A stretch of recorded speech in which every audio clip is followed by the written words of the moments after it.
Ensemble sur France Bleu. France Bleu s'engage auprès des sinistrés de l'Aude. Sur France Bleu, Soyons solidaires.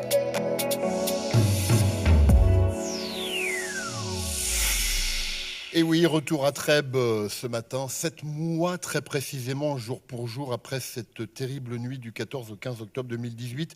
Bonjour Gisèle Ville. Bonjour. J'ai envie de dire bonjour Gisèle, puisque tout le monde vous connaît, les enfants, les parents, sous le nom de Gisèle. Vous êtes la directrice de l'école maternelle de l'Aiguille, une école totalement dévastée par ces inondations il y a 7 mois.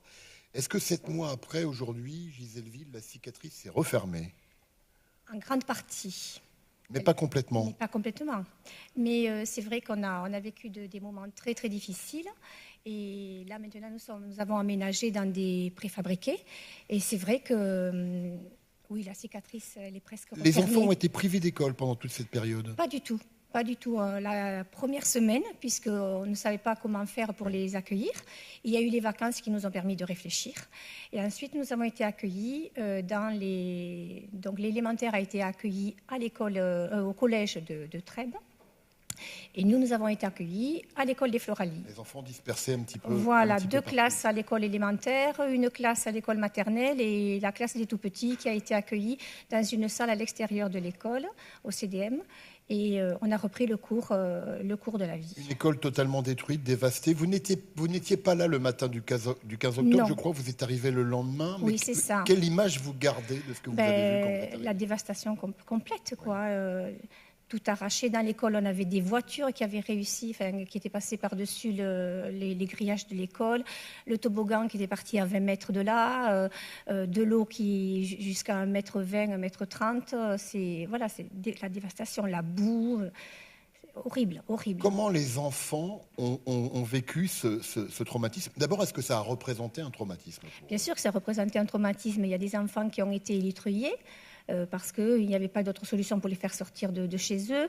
D'autres qui ont été récupérés en barque.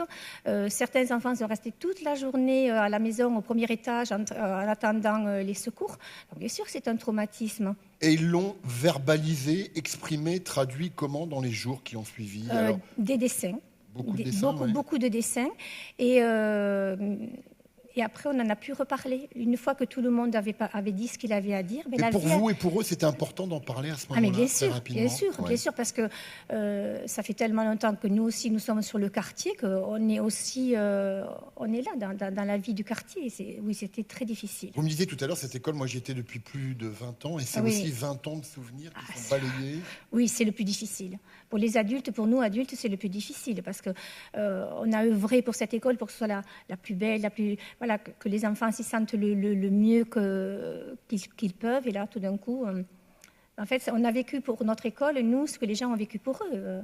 Voilà, plus rien. Alors aujourd'hui, Gisèle Ville, la page est presque partiellement tournée, on va dire, mais pas totalement. Les enfants sont de nouveau réunis, mais depuis quelques jours seulement. Voilà, depuis le lundi de la rentrée, donc ça va faire 15 jours demain. Les enfants, ça y est, sont dans des préfabriqués. Donc on a mis on a mis tout notre cœur, notre âme. On a été très soudés entre la municipalité, les enseignants, tout ce qui a tourné autour. Et puis les investissements, l'État qui a participé, la région, le département. Et c'est vrai que grâce à tout ça, on a réussi en peu de temps. Donc je crois que ça a commencé, les premiers travaux ont commencé en février. En très peu de temps. Ils sont heureux les enfants là ? Ah oui, ils sont heureux. Ah oui. Quand ils sont rentrés lundi à l'école. Le lundi de la rentrée là. Lundi de la rentrée, même les parents. C'est beau à l'intérieur. Mais ça n'est que provisoire. Ce n'est que provisoire. Pour combien de temps, vous le savez, ça ? Monsieur le maire dit 2 ans. On lui posera la question, il sera parmi nos invités entre 9 et 11 ans. Voilà, 2 ans, c'est peut-être un peu court, mais j'espère que ça fera, dans 2 ans, on pourra être dans une belle école, une nouvelle école. Il y a un projet de reconstruction de l'école. Il Évidemment pas au même endroit, j'imagine, pas au bord de l'autre comme elle était. Monsieur le maire souhaiterait que ce soit sur le quartier, et nous le souhaitons aussi, parce que là, nous avons perdu un petit peu la relation avec les familles, ce qui est important pour une école maternelle.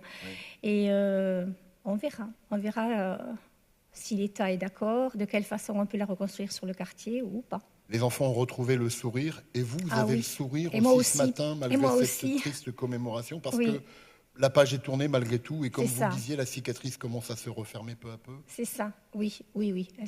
Là, maintenant, parce qu'on est là, parce qu'on est on est ensemble. Ce qui nous a le plus manqué pendant plusieurs mois, c'est justement d'être séparés les unes des autres, et même les enfants.